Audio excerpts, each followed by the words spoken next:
Historical epic is a type of film that chronicles the journeys or adventures of a hero in the context of a great event from the past. According to filmsite.org, historical epics cover a large expanse of time, hence the epic, and are set against a vast panoramic backdrop. The hero is often a mythical or legendary figure, or a real historical figure that is given unrealistic attributes in order to be more appealing to an audience. Indeed, accuracy is often sacrificed in order to make historical epics more interesting.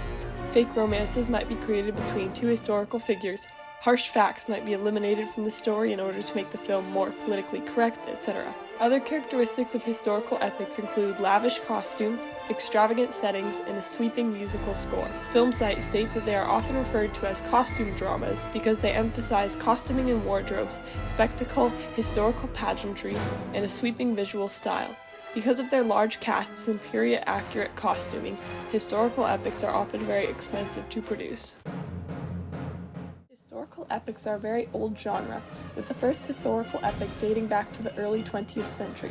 That film was an Italian film called Cabiria in 1914, which laid the groundwork for D.W. Griffith's highly controversial Birth of a Nation, 1915, to be made, which followed the effect of the Civil War and the Reconstruction era on two families, one Southern and one Northern.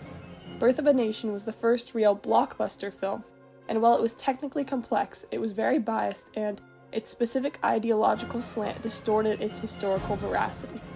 Birth of a Nation is a silent film and falls under the first great category of cinematic epics, or silent epics. D.W. Griffith made several other historical epics during this era of silent epics, including one about pre-revolutionary France and a biblical film about the 40-day Assyrian siege of the walled Judean city of Bethulia. Many historical epics are biblical. The genre continued to be popular for the next 20 years, with one of the most commercially successful films ever being 1939's historical epic Gone with the Wind. However, in the 1940s, production of historical epics came to a halt, as both money and filmmaking materials were scarce because of the all-consuming Second World War. After the war, the genre managed to make a comeback and reached its peak in the 1960s. The development of widescreen films and a more widespread use of Technicolor helped this to occur. Many of the historical epics of the 1950s and 1960s were inspired by ancient Grecian or Roman times. However, by the end of the 1960s, the genre was declining because theaters had realized that showing long historical epics took up the same time as showing 2 or 3 other movies, and hence were not very profitable. The revival period for historical epics occurred 3 decades later, as the genre finally became a bit more affordable to produce in the 1990s, when CGI started being used to create historic landscapes and replace extras and scenes. The famous historical epic Titanic was released in 1997 and quickly became the highest-grossing film of its time.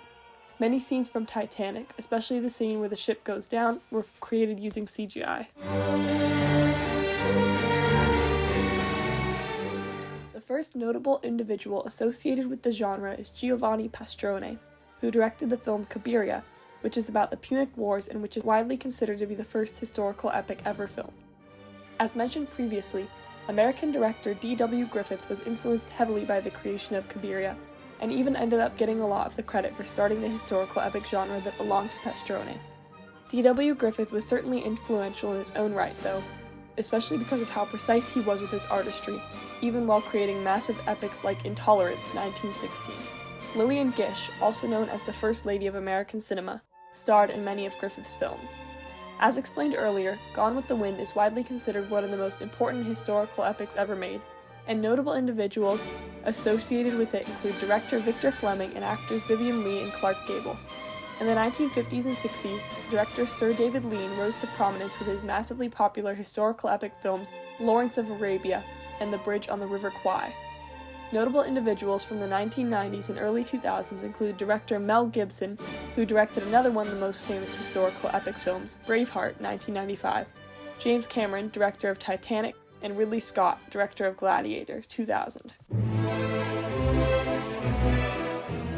Historical epics began to morph into epic fantasy sometime after the release of Star Wars, as Star Wars proved that epics chronicling entirely made-up events could be just as popular as epics that followed a famous historical event. In some ways, epic fantasies might be even more popular, as they appeal to a wider audience and are able to take even more creative liberty. Perhaps one of the most famous epic fantasies is the Lord of the Rings trilogy, released between 2001 and 2003.